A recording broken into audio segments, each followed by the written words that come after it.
Hola, feliz día, amigo. Bienvenidos a su sección de alimentación y bienestar, donde usamos la alimentación y algunas otras herramientas para conseguir una vida plena y saludable. Quizás es una causante de divorcio. Además, me decía mi invitada algunos comentarios que vamos a hacer al respecto. Si los ronquidos probablemente tienden a separar las parejas, ¿qué tan normal es que tú ronques? ¿Qué tan incómodo puede ser? ¿Qué tan saludable puede ser además los ronquidos? Hoy vamos a hablar de una patología o una condición clínica bastante frecuente, sobre todo en personas que tienen sobrepeso, que es la apnea. Y vamos a relacionar la obesidad con la apnea obstructiva del sueño. Para hablar de este tema me acompaña la doctora Yolanda Requena, médico otorrinolaringólogo. Bienvenida a La Tisana, bienvenida a Globovisión, esta es tu casa. Muchísimas gracias por la invitación. Y sí, definitivamente los ronquidos es el fenómeno sonoro que se produce cuando hay un aumento en la vía aérea superior y es causal de divorcio, inclusive que las parejas se separen durante el sueño, lo que se llama el sleep divorce. E indudablemente la obesidad funge un papel importante tanto como factor pronóstico y predictivo de la apnea obstructiva del sueño como la perpetuación del mismo. Sí, ¿qué es la apnea? Es decir, yo sé que es un término médico, pero para quienes nos ven en casa lo pueden entender de manera muy gráfica.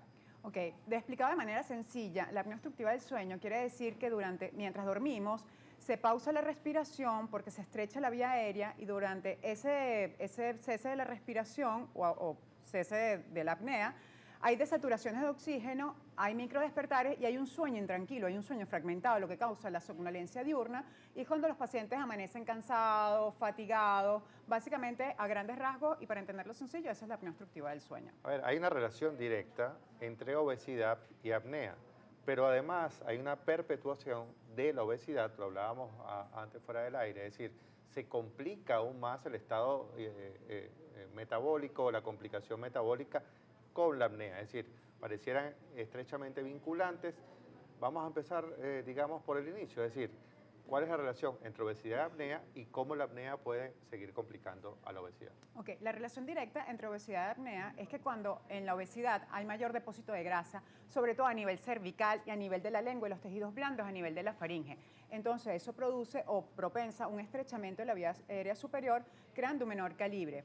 Además, la obesidad distribuida a nivel abdominal disminuye lo que es la función o la capacidad pulmonar, lo que a su vez aumenta o perpetúa un poquito más la apnea obstructiva del sueño. Correcto. Y la obesidad a su vez perpetúa la apnea y los que tienen apnea obstructiva del sueño tienden más a tener obesidad porque hay una alteración metabólica, sobre todo en el síndrome metabólico, donde hay alteración de los triglicéridos, hipertensión arterial, resistencia a la insulina y todo esto tiene relación.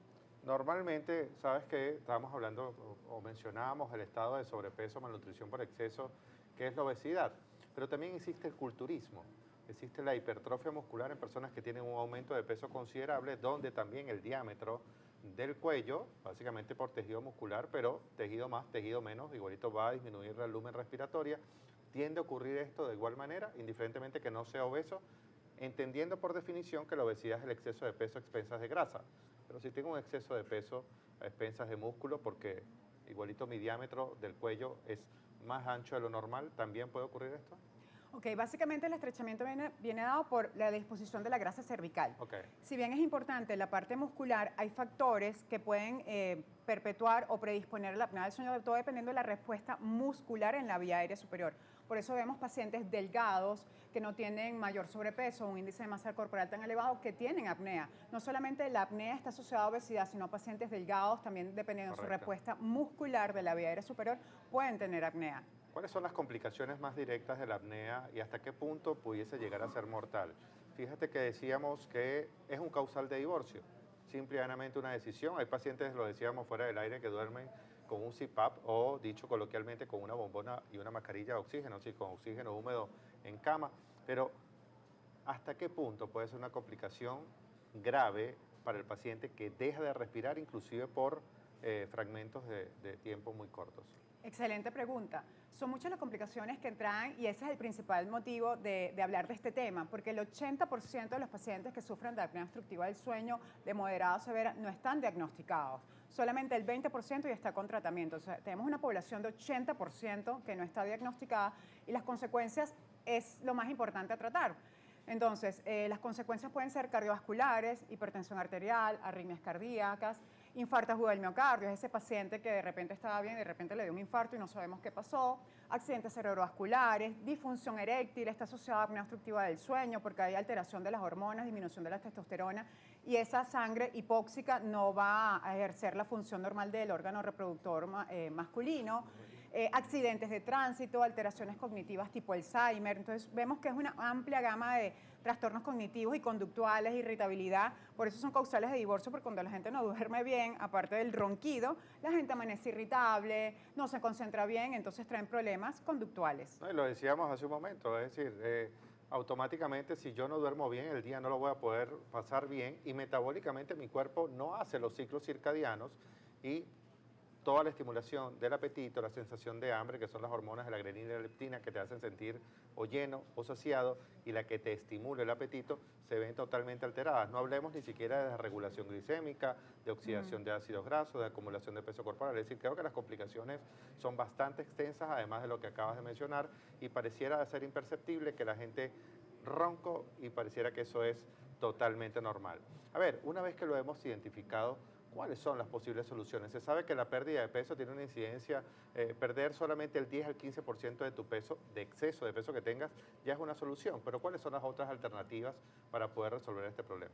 Indudablemente, como hábito de vida, el perder peso sí va a influir en mejorar sobre todo los síntomas y la gravedad de la apnea obstructiva del sueño. También nosotros nos guiamos mucho por lo que es el índice de masa corporal, más que en el peso en sí, porque eso va a determinar la severidad. Y en función de la severidad de la apnea obstructiva del sueño, vamos a tener diferentes tratamientos que van desde tratamiento médico hasta tratamiento quirúrgico. Uno de los principales tratamientos y la principal línea de acción es hábitos de vida y dentro de eso entra como principal función la pérdida de peso. También tenemos tratamientos como el uso de máscaras o dispositivos de introducción de aire a presión positiva de la vía aérea. Que también es un gran causal de divorcio probablemente, de separación en cama. Sí, de separación de camas, pero cuando la persona que sufre apnea obstructiva del sueño observa los beneficios que este aparato les trae, créeme que no lo quiere dejar. A lo mejor esto es una etapa inicial de usar el CPAP para luego ofrecer otros tratamientos que pueden ir desde dispositivos avances mandibulares, cirugías del sueño, que hay más de 30 cirugías del sueño, incluyendo las cirugías bariátricas, cirugías de partes blandas que hacemos los otorrinos a nivel de la nariz, de la boca, de la garganta, cirugías que hacen los maxilofaciales, pero lo importante ahorita, y la medicina ha pasado de ser de medicina tradicional a una medicina moderna y una medicina personalizada, preventiva, participativa y sobre todo que el paciente se adapte a su tratamiento. No sirve de nada indicar un tratamiento a un paciente que el paciente no tenga apego. Exacto. Bueno, aparte que existen todas estas alternativas que mencionaba, creo que hay mucho de qué escoger probablemente para intentar obtener una solución. Lo importante es acudir al médico, acudir al especialista, en este caso al otorrino, y tratar de solventar esa situación porque no es normal que usted ronque. O sea, indiferentemente del peso que tenga, obviamente si tiene obesidad, tiene otra cantidad quizá de complicaciones que le van a seguir trayendo una cantidad de problemas sin necesidad de estimarlo ni siquiera. A ver, mensajes finales y recomendaciones finales. ¿Qué debe hacer una persona? ¿Cómo identificar cuándo es un signo de alerta, más allá del ronquido? ¿Cuándo es un signo de alerta que yo diga, oye, esto se me está yendo de las manos? Importante pregunta, aparte del ronquido, que el ronquido puede ser el único signo de alarma que la persona está sufriendo apnea obstructiva del sueño, tenemos síntomas en adultos diurnos como irritabilidad, cansancio, cefaleas, en la noche que se levantan muchas veces para ir al baño, disfunción eréctil, sueño intranquilo, que se levantan ahogados. Entonces, los ronquidos eventuales asociados a un síndrome viral pueden dejarse pasar, pero ronquidos constantes que se mantienen durante el tiempo deben ser evaluados y debe evaluarse la vía aérea superior. Importante recordarle a los televidentes que cuidando nuestra salud no es un signo de amor propio, sino también para las personas que nos rodean, porque al afectar todas las afectaciones que vimos que tiene la apnea obstructiva del sueño, no solamente le afecta al individuo, sino a la pareja y a la familia y al entorno en general. Sabes que he visto, además me pasa en consulta, a ti también te debe pasar, que tienes pacientes con un sobrepeso muy alto. Yo hago nutrición en cirugía bariátrica y son pacientes que están conversando contigo y ya tienen un cuadro de disnea. O inclusive pacientes que durante la consulta pueden tender a quedarse dormidos hablando contigo. ¿Qué tan frecuente es esto? Que no solamente te quedes dormido, es decir, que tu sueño al ser irregular en la noche, durante el día esa somnolencia puede ser un tema bastante grave. Sí, indudablemente estos pacientes que tienen sobrepeso pueden tener otros trastornos del sueño que no solamente son ronquidos y apneas asociados a la obesidad. como es la hipoventilación asociada a la obesidad, Correcto. y también está otra patología que es la narcolepsia. Por eso es importante hacer el diagnóstico exhaustivo y hacer los estudios del sueño, tipo polisomnografía, poligrafía, dependiendo para cuál el paciente califique, para poder gradar la severidad. Son estudios que hace el otorrino, ¿cierto? Nosotros los otorrinos hacemos poligrafía, que es un estudio ambulatorio del sueño, que es un estudio tipo 3.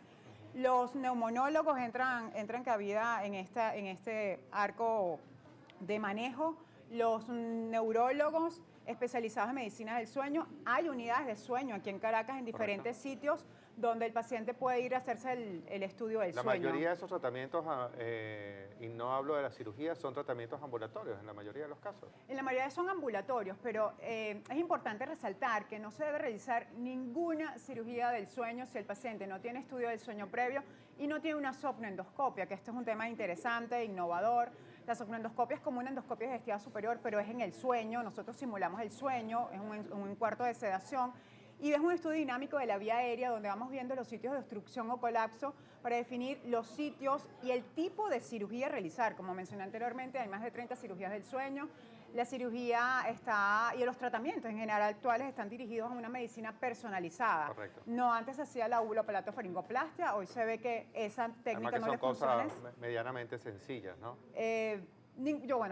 Yo parto de que ninguna cirugía es sencilla, toda la cirugía lleva su riesgo, pero escogiendo bien el paciente, escogiendo bien su Lo que cirugía, tienes indicado para ti. el paciente va a tener buenos resultados. Sí. Importante también mencionar que a todos estos tratamientos, bien sean médicos o quirúrgicos, debe asociarse terapia miofuncional, porque la lengua tiene una posición y un papel importante, no solamente en el desarrollo craneofacial, sino en evitar el colapso de la vía aérea. Mira, excelente tema. Me encantó que nos hayas acompañado el día de hoy. Tus redes sociales. Mis redes sociales me pueden conseguir por Instagram, doctora.yolandapisorequena, correo electrónico yolandarequenaorl@yahoo.com.be. Perfecto, allí lo tienen. De verdad que gracias por acompañarnos el día de hoy. Recuerden que a mí pueden seguirme a través de mis redes sociales, @domingoporras en Instagram. De allí los va a llevar al resto de las redes sociales para seguir siempre compartiendo información de interés nutricional que les sea de provecho. Feliz y bendecido día. Vamos a la pausa y venimos con más en breve de La Tisana. Ya va, todavía no. Sí estaba bien, Una sí estaba falsa bien, pausa. sí estaba viendo seguramente lo que producción me tenía. Bueno, el señor Domingo Porras, Gracias, nuestro querido muchachos. nutricionista, Domingo, un obsequio. Gracias, Bien, gracias. vamos a Qué bien, agradecer gracias. a nuestros aliados. Nuestros mi querido aliados, mira, por Zuli. aquí tenemos a los Bien. amigos de Honey. De Honey Honey. Place. De Honey Honey. Place. Ah, de verdad. Mira, y Y tenemos Amelia a Amelia Café. Café, también por esta torta. Bello, gracias a mi amigo de Honey Play, los amo. Mira, que te conoces perfectamente. Total, ¿Ah? total. Eso es un combo de producción. Oye, muchísimas gracias, muchachos. Pide un deseo, Bueno, Domingo. vamos a cantar ese cumpleaños Seguro, cortito. vamos a cantarlo rapidito aquí con toda producción, además con nuestra invitada del día de Claro, hoy. por favor, Gracias. ¿cómo dice? Gracias. Cumpleaños feliz, te deseamos a ti. Cumpleaños, Domingo, cumpleaños feliz. Gracias, ¡Eso! producción, gracias, muchachos. Gracias, muchachos, de verdad. Gracias. Como siempre, 5 años celebrando el cumpleaños juntos. Claro Alejandro. que sí, Domingo. Sí, señor, igual que Gracias. sean Muchos más. 5 años de la tisana, así que bueno, agradecido con la vida, definitivamente la vida se hizo para celebrarla y entre amigos, mejor todavía. Muchísimas gracias, de verdad. Hoy podemos Comer torta, hoy nadie en esta dieta en Globovisión. Vamos a repartirla ya. Ahora sí puedes mandar a la pausa, Gracias. mi Vamos a la querido. pausa y venimos con más en breve de la tisana.